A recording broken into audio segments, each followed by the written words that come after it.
one of the interesting things with China is that not only with the Evergrande situation where the residential market is completely basically screwed because entire generations have been using real estate as investment, Hmm. which you're going to run into some issues when you run out of land. And Or then, people to occupy the high rises, right? yeah. And then Yeah. like that comes back to like their whole debt market where they were just using debt to like to have these development projects that weren't like actually going to be, people weren't actually trying to live in them, so they're just building all these buildings, like whatever.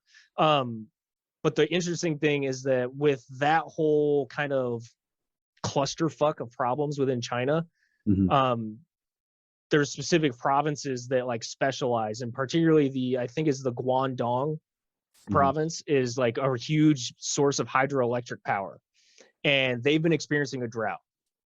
So that means that one of the major sources of energy in China isn't producing energy, which is also going to affect the manufacturing and the trade, which the Hmm. whole world heavily relies on, specifically the US and the EU through Germany.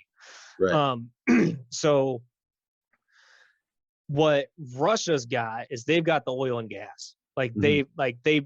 They're not the guy for oil and gas, but they're basically the guy for oil and gas, especially again for the EU and for a large part of the United States.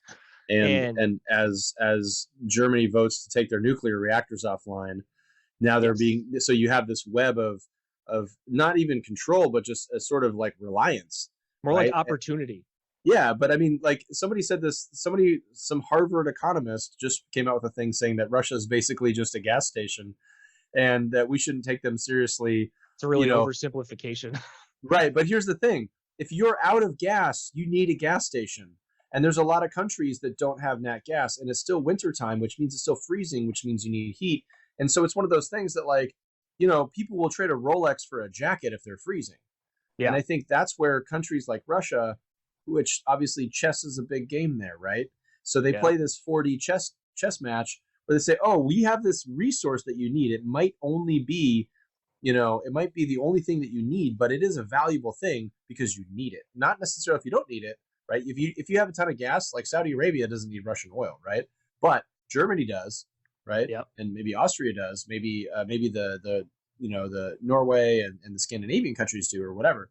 So that's really been the sort of, I would say, if, for lack of a better term, it's been the lubrication between all the functional economic progress that Russia has made, sort of transitioning into, from a full on communist state into like oligarchs and power brokers and all this other Well, and interaction.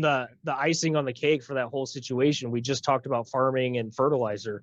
Um, Russia and China are, so they like their exports are some of the biggest bases for fertilizer in the world, Mm, like particularly the EU and the US.